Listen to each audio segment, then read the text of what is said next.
അസ്സലാമു അലൈക്കും. നമുക്കിന്ന് ഉലുവ ലേഹ്യം എങ്ങനെ ഉണ്ടാക്കാമെന്ന് നോക്കാം. ശരീരവേദനകൾ മാറാനും അതേപോലെ സന്ധികളിലെ വേദന, ഊരവേദന, അതുപോലെ കഴുത്ത് വേദന, അങ്ങനെയുള്ള എല്ലാ വേദനകൾക്ക് നല്ലൊരു ആശ്വാസമാണ് ഈ ഒരു ഉലുവ ലേഹ്യം കഴിക്കുന്നതുകൊണ്ട്. പിന്നെ പണ്ട് മുതൽക്കേ ഉള്ളൊരു നല്ലൊരു ലേഹ്യമാണ്. ഉലുവൻ്റെ പല ഗുണങ്ങളും നമുക്കറിയാം. അതൊക്കെ അടങ്ങിയിട്ടുള്ളൊരു നല്ലൊരു ലേഹ്യമാണ് ഇത്. നമ്മൾ പ്രസവരക്ഷയ്ക്കും ഇത് കഴിക്കാവുന്നതാണ്. ഇനി നമുക്ക് ഇതിൻ്റെ ഇൻഗ്രീഡിയൻസിലേക്ക് കടക്കാം. ഇത്രയാണ് ഇൻഗ്രീഡിയൻസ് ഉള്ളത്. ഞാനിപ്പോൾ ഒരു 60 ഗ്രാം ഉലുവയാണ് വെള്ളത്തിലിട്ട് വെച്ചിട്ടുള്ളത്, കുതിർത്തിയിട്ടുള്ളത്. 8 മണിക്കൂർ നേരം കുതിർത്തി വെച്ചത്, ഓവർനൈറ്റ് കുതിർത്തി വെച്ച ഉലുവയാണ്. നിങ്ങൾക്ക് വേണമെങ്കിൽ കുറച്ചും കൂടി അളവ് വേണമെന്നുണ്ടെങ്കിൽ കുറച്ചും കൂടി ആയിട്ട് എടുക്കാവുന്നതാണ്. ഞാനിപ്പോൾ ഈ ഒരു ക്വാണ്ടിറ്റിയിലാണ് ഈ സാധനങ്ങളൊക്കെ എടുക്കുന്നത്. ഇനി ഉലുവ കുതിർത്തി വെച്ചതും അതിലേക്കുള്ള ശർക്കരയാണ് ഞാൻ എടുത്തിട്ടുള്ളത്. 3 കട്ട ശർക്കര, ഏകദേശം ഒരു 150 ഗ്രാം ശർക്കരയാണ് എടുത്തിട്ടുള്ളത്. നിങ്ങൾക്ക് വേണമെങ്കിൽ ചക്കര, പനഞ്ചക്കര കിട്ടുന്നുണ്ടെങ്കിൽ പനഞ്ചക്കരയാണ് അതിനേക്കാളും കൂടുതൽ നല്ലത്, ശർക്കരനേക്കാളും. അത് കിട്ടുന്നവർ അതെടുക്കുക, 150 ഗ്രാം. പിന്നെ അത് ചെറിയ ജീരകമാണ്, 1/2 സ്പൂണ് ചെറിയ ജീരകം, കറിയിലേക്കൊക്കെ ഇടുന്ന ജീരകം. 1 സ്പൂണിൻ്റെ അടുത്ത് കുരുമുളക്, മഞ്ഞൾപ്പൊടി 1/2 സ്പൂണും. ഇത് പിന്നെ ഒരു വലിയ തേങ്ങയുടെ പാല്, 1-ാം പാലും 2-ാം പാലുമാണ്. 1.5 കപ്പ് വെള്ളത്തിൽ അടിച്ചെടുത്ത 1-ാം പാലും 2.5 കപ്പ് വെള്ളത്തിൽ അടിച്ചെടുത്ത 2-ാം പാലുമാണ് ഉള്ളത്. ഇനി നമുക്ക് ആവശ്യത്തിന് തന്നെ ഉലുവ ഒന്ന് വേവിച്ചെടുക്കാം കുക്കറിലിട്ടിട്ട്.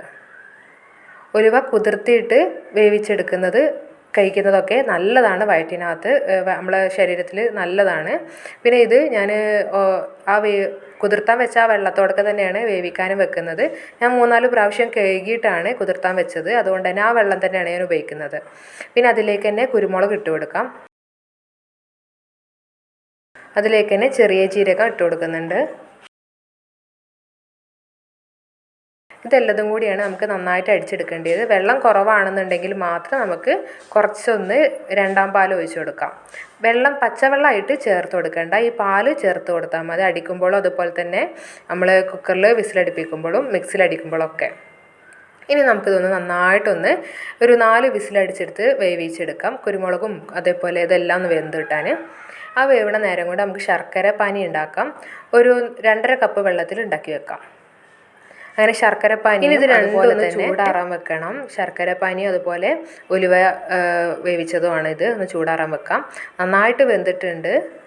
ഇപ്പോൾ ഞാൻ തേങ്ങാപ്പാലും കൂടെ ഒഴിച്ചതുകൊണ്ടാണ് കുറച്ച് വെള്ളമായിട്ട് ഇങ്ങനെ നിൽക്കുന്നത്.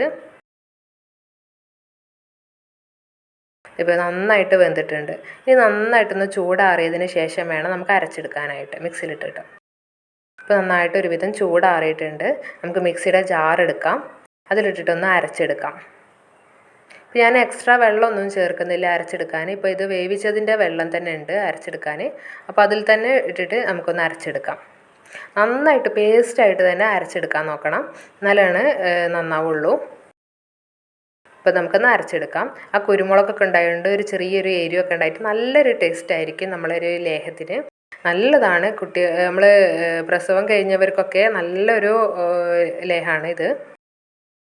നന്നായിട്ട് അടിച്ചെടുത്തിട്ടുണ്ട്. നല്ല പേസ്റ്റ് രൂപത്തിൽ തന്നെ ഞാൻ അടിച്ചെടുത്തിട്ടുണ്ട്. ഞാനിപ്പോൾ ചെറിയ ക്വാണ്ടിറ്റിയാണ് നിങ്ങൾക്ക് കാണിച്ചു തരാൻ വേണ്ടിയിട്ട് എടുത്തത്. നിങ്ങൾക്ക് വേണമെന്നുണ്ടെങ്കിൽ ഇതിൽ ഇരട്ടിയായിട്ട് എടുത്താൽ ഒരു വലിയ ക്വാണ്ടിറ്റി ആയിട്ട് തന്നെ കിട്ടും. 100 ഗ്രാമോ അതുപോലെ 1/2 സ്പൂണുള്ളത് 1 സ്പൂണൊക്കെ ആക്കിയിട്ട് എടുത്താൽ മതി. ഇനി നമുക്ക് ആ ഒരു പാത്രം എടുക്കുക, അത് വേവിക്കാനുള്ള. ആ വേവിക്കാനുള്ള പാത്രത്തിൽ ഒട്ടും വെള്ളമയം പാടില്ല. ഞാനിപ്പോൾ തേങ്ങാപ്പാൽ ഒഴിച്ചു കൊടുത്തതാണ്, 2-ാം പാലാണ് ഒഴിച്ചു കൊടുക്കുന്നത്. നന്നായിട്ട് വെള്ളം തുടച്ചിട്ടാണ് ഞാനിപ്പോൾ ഒഴിച്ച് കൊടുത്തിട്ട്, ഫ്ലെയിം ഒന്നും ഓൺ ആക്കിയിട്ടില്ല. പാത്രത്തിൽ വെള്ളമൊക്കെ നന്നായിട്ട് തുടച്ച് കൊടുത്തതിന് ശേഷം തേങ്ങാപ്പാൽ ഒഴിച്ച് കൊടുക്കുക. അതിലേക്ക് 1/2 സ്പൂൺ മഞ്ഞൾപ്പൊടി ഇട്ട് കൊടുത്തിട്ടുണ്ട്. അത് നന്നായിട്ടൊന്ന് ഇളക്കാം. അതിലേക്ക് തന്നെ നമുക്കിപ്പോൾ അരിച്ചിട്ട് വേണം ശർക്കരപ്പാനി ഒഴിച്ച് കൊടുക്കേണ്ടത്. ഇപ്പോൾ 2.5 കപ്പ് ശർക്കരപ്പാനിയാണ് ഞാൻ എടുത്തിട്ടുള്ളത്. അതൊന്ന് അരിച്ചിട്ട് ഒഴിച്ച് കൊടുക്കണം. ഞാനിപ്പോൾ അരിക്കാൻ മറന്നിട്ടുണ്ട്, നിങ്ങൾ മറക്കാതെ അരിച്ചിട്ട് വേണം ഒഴിച്ച് കൊടുക്കാൻ. ഞാൻ അതിലേക്ക് തന്നെ നമുക്ക് ഈ ഒരു നമ്മൾ നേരത്തെ ഉലുവ ലേഹ്യം ഉണ്ടാക്കാൻ വേണ്ടിയിട്ട് ഉലുവ അടിച്ച് വെച്ചിട്ടുണ്ട്, അതും കൂടി ഇട്ട് കൊടുക്കാം. ഉലുവ കുതിർത്തിയിട്ട് നമ്മൾ എങ്ങനെ ഭക്ഷണത്തിലൊക്കെ ചേർത്തിട്ടുണ്ടെങ്കിൽ ഉലുവ നമ്മുടെ ശരീരത്തിൽ ഒരു ക്ലീനിങ് പ്രോസസ്സ് പോലെയാണ് നടത്തുന്നത്. അപ്പോൾ നല്ലതാണ്, ശരീരത്തിന് നല്ല ഗുണം കൂടുതലായിരിക്കും ഉലുവ കുതിർത്തിയിട്ട് നമ്മൾ എന്ത് കഴിക്കുകയാണെങ്കിലൊക്കെ ചെയ്തിട്ടുണ്ടെങ്കിൽ.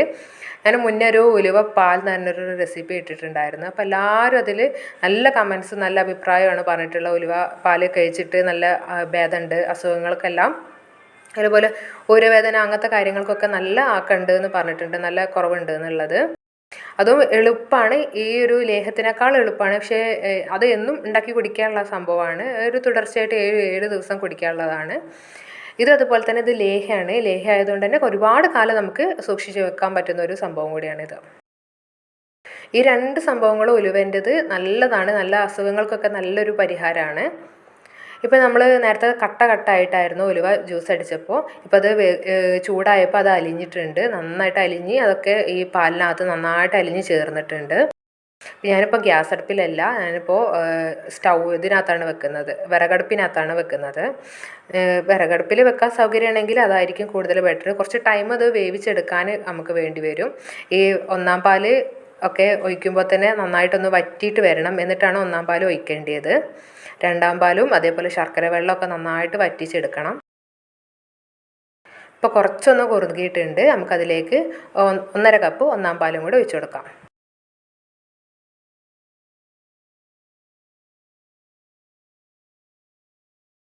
പിന്നെ ഈ ഉലുവയുടെ ചുവയൊന്നും ഇഷ്ടമില്ലാത്തവരുണ്ടാവും, അവർക്കൊന്നും നമുക്ക് മനസ്സിലാവില്ല അതൊരു ഉലുവയുടെ ലേഹ്യമാണെന്ന്. നല്ല ടേസ്റ്റാണത്. പിന്നെ അതേപോലെ ഉലുവയുടെ ചവർപ്പോ കയ്പോ അങ്ങനെയൊന്നും ഉണ്ടാവില്ല. നമ്മൾ ശർക്കരയൊക്കെ ഉപയോഗിക്കുന്നതുകൊണ്ട് തന്നെ അതൊന്നും ഉണ്ടാവില്ല. എല്ലാവർക്കും ഇത് ഇഷ്ടപ്പെടും. നല്ലൊരു ടേസ്റ്റിൽ തന്നെയാണ് നമ്മളിപ്പോൾ ഈ ഒരു ഉലുവ ലേഹ്യം ഉണ്ടാക്കുന്നത്. ആദ്യമൊന്നും മുന്നൊന്നും കഴിക്കാതെ വിടുന്നവർക്കൊക്കെ ഇതൊക്കെ നന്നായിട്ട് ഇഷ്ടപ്പെടും. നന്നായിട്ട് വറ്റി വരുന്നുണ്ട്, ഇനിയും വറ്റിക്കണം.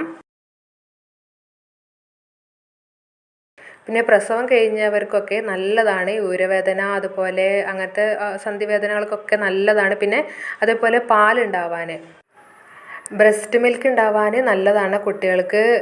അമ്മമാർക്ക് ബ്രസ്റ്റ് മിൽക്ക് കുറവുണ്ടെങ്കിൽ ഇതൊക്കെ കൊടുക്കുന്നത് നല്ലതാണ്. അതുപോലെ ഉലുവൻ്റെ എല്ലാ ഒരു ഗുണവും അടങ്ങിയിട്ടുണ്ടാവും ഈ ഉലുവൻ്റെ ലേഹത്തിനകത്ത്. നമുക്ക് ഒരുപാട് കാലം എടുത്ത് വെക്കാനും പറ്റുന്ന ഒരു ലേഹം കൂടിയാണ്. പിന്നെ ഇതിലേക്ക് ഞാനൊരു വലിയൊരു സ്പൂണിന് തന്നെ ഒരു സ്പൂണ് നെയ്യ് ചേർക്കുന്നുണ്ട്. ഞാനിപ്പോൾ 1 സ്പൂണേ ചേർക്കുന്നുള്ളൂ. നിങ്ങൾക്ക് കുറച്ചും കൂടി ക്വാണ്ടിറ്റി കൂടുകയാണെന്നുണ്ടെങ്കിൽ 2-3 സ്പൂണായിട്ട് ചേർക്കാവുന്നതാണ്.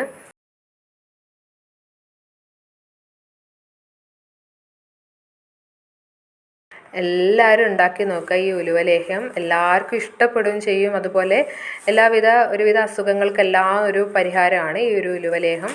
ശരീര പുഷ്ടിക്കൊക്കെ ഒരു നല്ലൊരു ലേഹം കൂടിയാണ്. ഒരുവിധം ഇത് വറ്റി വന്നിട്ടുണ്ട്. നമ്മളിപ്പോൾ ഇളക്കുമ്പോൾ നമുക്ക് മനസ്സിലാവും തേങ്ങാപ്പാലിൻ്റെ അംശമൊക്കെ കുറഞ്ഞിട്ടുണ്ട്, വെള്ളത്തിൻ്റെ അംശം.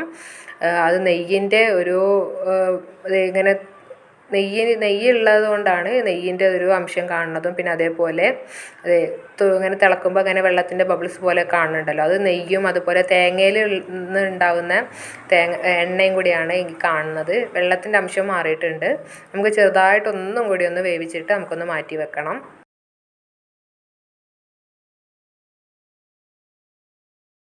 പിന്നെ അത് മറക്കരുത്, എപ്പോഴും ഇളക്കി കൊടുത്തിട്ട് വേണം വേവിക്കാൻ. അടി കരിയാതെ നന്നായിട്ട് ശ്രദ്ധിക്കണം.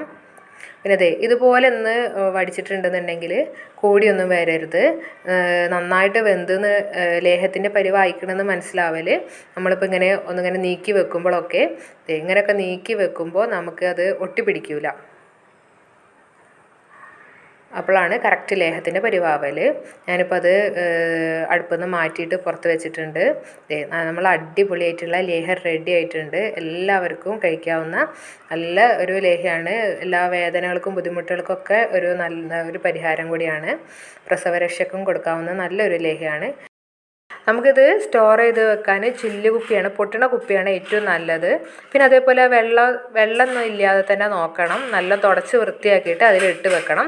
പിന്നെ സ്പൂണ് നമ്മൾ ഉപയോഗിക്കുമ്പോൾ അതിൽ വെള്ളമൊന്നും ഇല്ലാതെ സ്പൂണ് തുടച്ചെടുത്തിട്ട് വേണം നമ്മളിത് എടുക്കാനൊക്കെ ആയിട്ട് കഴിക്കാൻ. എല്ലാവരും ഉണ്ടാക്കി നോക്കുമെന്ന് പ്രതീക്ഷിക്കുന്നു. ഇൻഷാ അല്ലാഹ് നല്ലൊരു വീഡിയോ ആയിട്ട് നമുക്കിനി വീണ്ടും കാണാം.